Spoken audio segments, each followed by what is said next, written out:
ಬೆಂಗಳೂರಲ್ಲಿ ಯಾವ ರೀತಿ ವಿಜಯ ಕರ್ನಾಟಕ, ಕನ್ನಡಪ್ರಭ, ಪ್ರಜಾವಾಣಿ ನೋಡಿ, ಪ್ರಜಾವಾಣಿ ಪ್ರತಿ ಒಂದ್ರಲ್ಲೂ ನೋಡಿ ಇವ್ರು ಹೋಲ್ಸಿದ್ದಾರೆ. ಕನ್ನಡಪ್ರಭದವ್ರು ನನ್ಗೆ ಯಾರು ಹೋಲ್ಸಿದ್ದಾರೆ ನೋಡಿ, ಬುದ್ಧ, ಬಸವ, ಗಾಂಧಿ, ಸಂಸ್ಕೃತಿ, ಕನ್ನಡ ಪರ ಹೋರಾಟಗಾರ. ಈ ಆಟೋ ಚಾಲಕನ ಸರ್ನೇಮೆ ಕನ್ನಡಿಗ, ಮಗನ ಹೆಸರು ಕೂಡ ಕನ್ನಡಿಗ, ಕಂಗ್ಲೀಸರ ಮಧ್ಯದೊಳಗೊಬ್ಬ ಕನ್ನಡಿಗ. ಬರೀ ನಮ್ಮವರೇ ಅಂತಲ್ಲ ನೋಡಿ, ನನ್ಗೆ ಮಲಯಾಳದವ್ರು ಹಾಕಿದ್ದಾರೆ.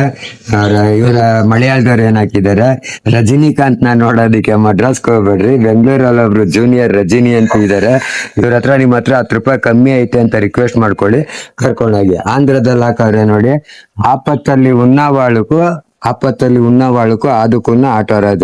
ಯಾರು ನಿಮ್ಗೆ ಕಷ್ಟ ಆಗುತ್ತೆ, ಬೆಂಗಳೂರಿಗೆ ಹೋದಾಗ ನಿಮ್ಗೆ ಪ್ರಾಬ್ಲಮ್ ಆಗುತ್ತೆ, ಅಡ್ರೆಸ್ ಗೊತ್ತಾಗಲ್ಲ ಅಂದಾಗ ಇದು ನನ್ನ ಹಳೆ ನಂಬರು, ಇದಕ್ಕೆ ಫೋನ್ ಮಾಡಿ ನಿಮ್ಗೆ ಸಹಾಯ ಮಾಡ್ತಾರೆ ಅಂತ. ಇವರು ಒಬ್ರು ಲೀಡರ್ ಬಂದ್ಬಿಟ್ಟು ಈ ನಾಡಲ್ಲಿ ಹಾಕಿರೋದು, అందరికీ భిన్నుగా ఆటో రాజా ఆశయం చాలా గొప్పది, ಅವರ ಆಚರಣೆಗಳು ಭಾರಿ ಒಳ್ಳೆಯದು ಎಂದ್ಬಿಟ್ಟು